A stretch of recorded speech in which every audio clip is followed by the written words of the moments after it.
Hello guys, welcome back to my new vlog. कैसे हैं आप लोग? उम्मीद करता हूँ बढ़िया होंगे। मैं भी बढ़िया हूँ। अजमेर में एक ऐसा मंदिर है जहाँ भगवान शिव खुद झंडे के नीचे विराजमान है और यहाँ का व्यू इतना हिडन है ना कि 90% लोगों को तो इसके बारे में पता ही नहीं है। तो आज हम जा रहे हैं उसी जगह को एक्सप्लोर करने। तो चलिए चलते हैं।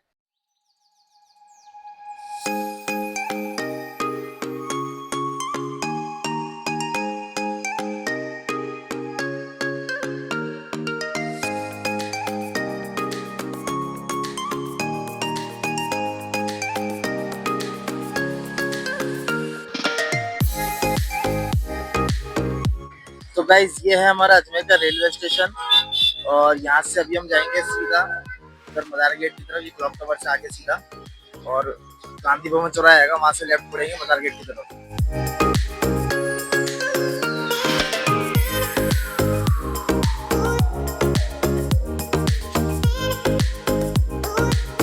तो गाइस, ये गांधी भवन चौराहा आ चुका है और यहाँ से भी हम लेफ्ट मुड़ेंगे।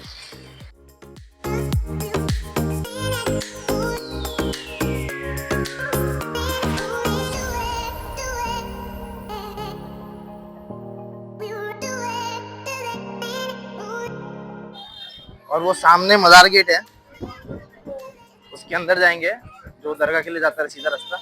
ये वही रास्ता है।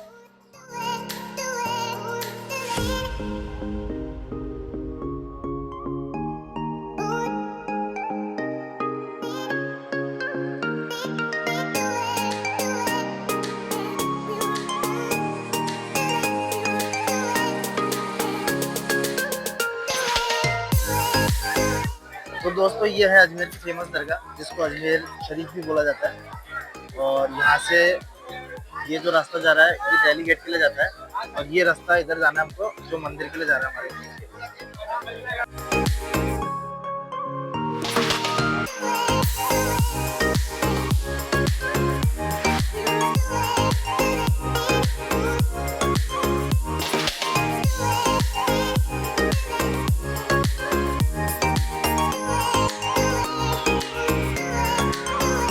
तो गाइस, ये त्रिपोलिया गेट के अंदर आने के बाद इधर दो रास्ते जा रहे हैं।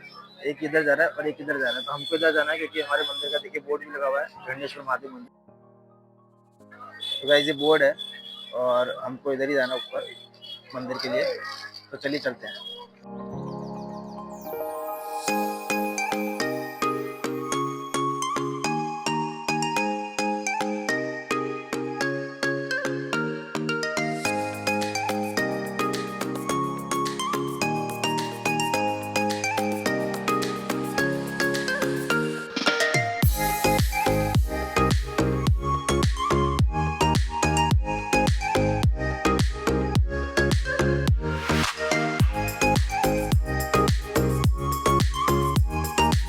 तो गाइज, ये है वो सीढ़ियाँ जो हमारे हिडन मंदिर तक जाती है और यहाँ से दरगाह का रास्ता है।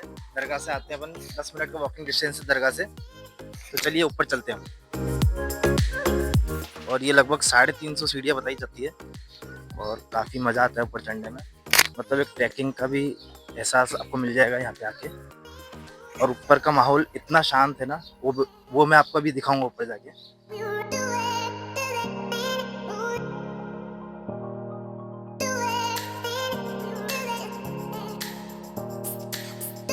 तो गाइस, फाइनली हम मंदिर के एंट्री गेट तक आ गए हैं।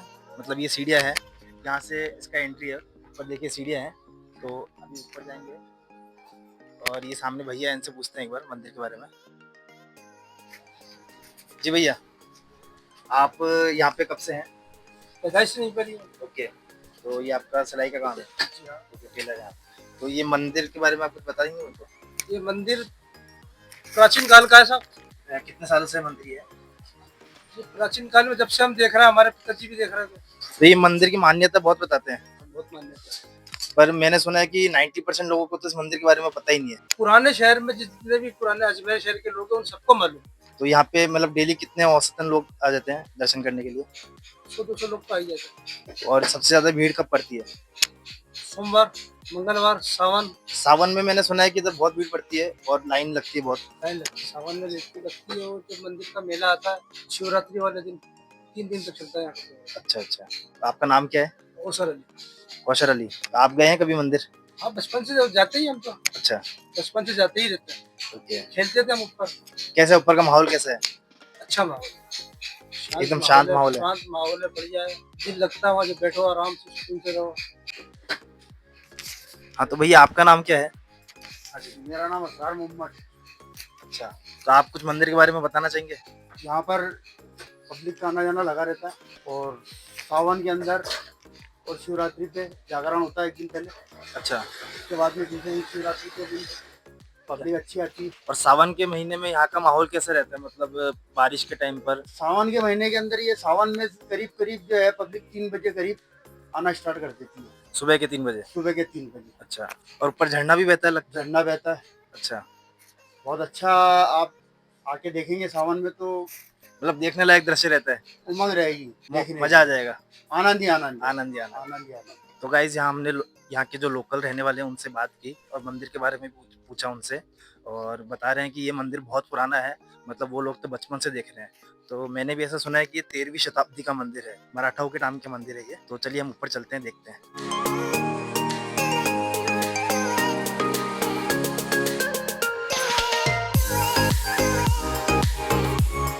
देखिए गाइस, वहाँ पे भी एक पुरानी सीढ़ियाँ हैं जो कि अभी यूज़ में नहीं है। मेरे को लगता है पहले मंदिर में जाने के लिए वही रास्ता था और ये बाद में नई सीढ़ियाँ बनाई गई है।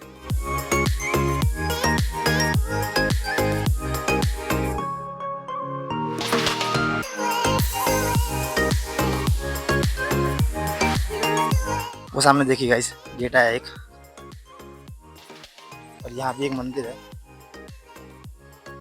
ये भैरव भगवान का मंदिर है। तो चलिए गाइस ऊपर चलते हैं। और ये देखिए, महाशिवरात्रि के दिन यहाँ बहुत ही अच्छा प्रोग्राम रहता है।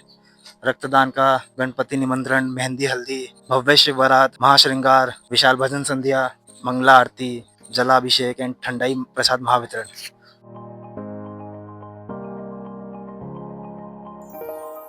और ये देखिए गाइस, ये छोटे छोटे शिवलिंग बने हुए हैं यहाँ पे।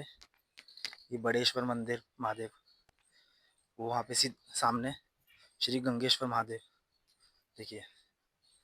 और यहाँ भी है एक भोलेश्वर महादेव। तो ये छोटे छोटे शिवलिंग बने हुए हैं इधर। और एक और मजेदार चीज दिखाता हूँ आपको गाइस, देखिए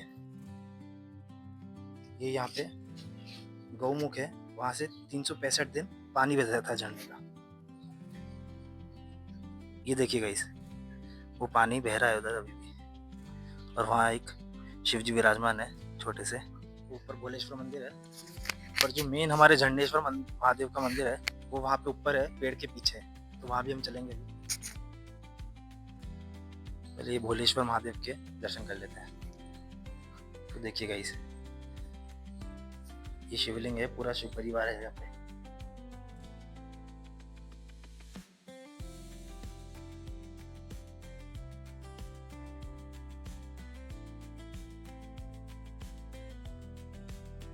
तो चलिए गाइस अभी ऊपर चलते हैं। वो देखिए वहाँ पे लिखा हुआ है श्री झंडेश्वर महादेव।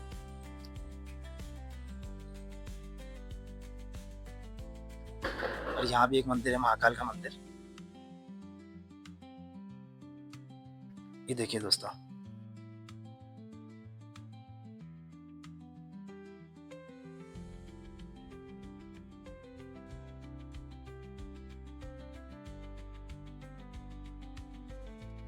और ये यहाँ पे एक हवन कुंड बना हुआ है और माता का मंदिर भी है, शेर वाली माता का।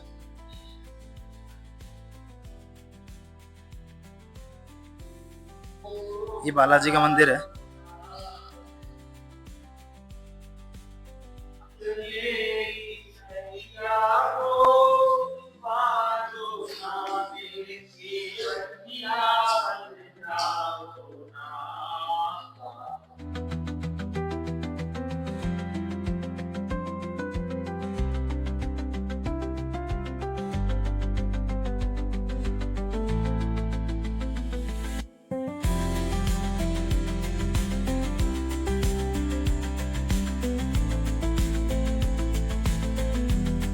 तो देखिए दोस्तों, यहाँ पे एक ये भक्त हैं जो महादेव का श्रृंगार कर रहे हैं। आइए इनसे कुछ बातें करते हैं। तो भैया आप यहाँ पे डेली आते हैं? अभी आपका नाम क्या है भैया? सुधांशु शर्मा। सुधांशु शर्मा। तो भैया आप यहाँ पे कितने सालों से आ रहे हैं? 4-5 साल हो गए। और डेली आप यहाँ पे आके श्रृंगार करते हैं? तो यहाँ पे आके आपको कैसा फील होता है? शांति सुकून मिलता है यहाँ पे। तो ये पूरा आप अपने हाथों से सजाते हैं? हाँ 2-3 जने आते हैं रोज सुबह डेली। ओके, तो 2-3 भक्त हैं वो यहाँ पे आते हैं और वो पूरा श्रृंगार करते हैं बाबा का। बहुत ही बढ़िया।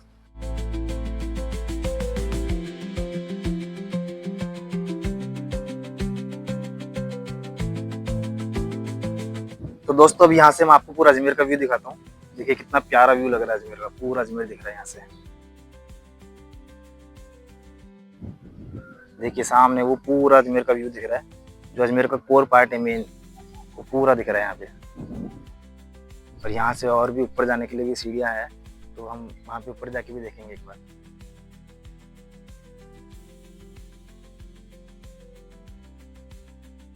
यहाँ से और भी ऊपर जा सकते हैं, पूरा पहाड़ी पे जाने का रास्ता है, और अभी हम इससे ज़्यादा ऊपर जाएंगे नहीं। और यहाँ से देखिए पूरा मंदिर का टॉप व्यू। वो जो मैंने अभी आपको शिव जी दिखाए थे, वो वहाँ पे विराजमान है उसके नीचे। तो ये पूरा टॉप व्यू है मंदिर का। और वहाँ से ऊपर से पूरा पहाड़ी से पानी बहता है बारिश के टाइम पे, जो कि पूरा देखने लायक नज़ारा रहता है। और ये अजमेर देखिए पूरा वहाँ आगे तक पूरा अजमेर का व्यू दिख रहा है। मैं जूम करके दिखाता हूँ थोड़ा आपको। ये देखिए पूरा अजमेर शहर यहाँ से दिख रहा है। ये देखिए पूरा पहाड़ी व्यू, कितना शानदार व्यू लग रहा है।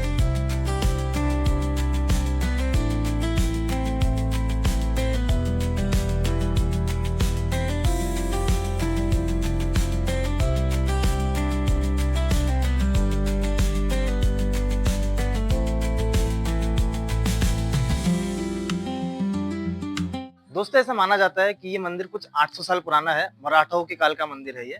और यहाँ पे पहले एक प्राकृतिक शिवलिंग था, फिर धीरे धीरे यहाँ के लोकल लोगों ने पूजा शुरू की और यहाँ पे एक छोटा सा भव्य सुंदर मंदिर बना दिया। पहले यहाँ पे आने के लिए कोई प्रॉपर रास्ता भी नहीं था, सिर्फ यहाँ के लोकल विलेजर्स और साधु संत ही यहाँ पे आते थे। और ये जगह हमेशा से तपस्या और ध्यान के लिए जानी जाती रही है। कहा जाता है कि कई साधु और संत यहाँ पे आके ध्यान और साधना करते थे। और तो और हिल्स और वाटरफॉल की वजह से यहाँ का जो एनवायरमेंट है वो नेचुरली पीसफुल है कितना। पहले यहाँ पे सिर्फ एक प्राकृतिक शिवलिंग था और ऊपर से गिरता हुआ ये झरना, जो आज भी लगातार जलाभिषेक करता है। मानो ये मंदिर इंसानों ने नहीं, प्रकृति ने खुद बनाया है।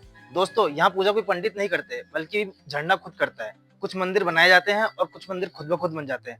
झंडेश्वर उन्हीं में से एक है। यहाँ आके ना एक अलग ही शांति मिलती है, ना कोई भीड़ ना कोई शोर। आजकल हम अपनी लाइफ में इतना बिजी हो गए ना कि ऐसी जगहों की वैल्यू ही भूल गए हैं। पर जब हम यहाँ पे आते हैं ना, तो रियलाइज होता है कि रियल पीस क्या होता है। तो दोस्तों, अगर आप भी अजमेर के रहने वाले हैं या फिर अजमेर आ रहे हैं और अभी तक इस जगह से अनजान थे, तो एक बार इस जगह को जरूर विजिट करना। ट्रस्ट मी, ये एक्सपीरियंस आपको हमेशा याद रहेगा। तो दोस्तों, अगर आपको भी ऐसे हिडन और ब्यूटीफुल प्लेसेस एक्सप्लोर करना पसंद है, तो चैनल को सब्सक्राइब जरूर कर देना और कमेंट करके बताओ कि आप यहाँ आना चाहोगे। तो दोस्तों, वीडियो पसंद आया तो लाइक कर देना, चैनल को सब्सक्राइब कर देना। मिलते हैं नेक्स्ट ब्लॉग में, तब तक के लिए बाय बाय।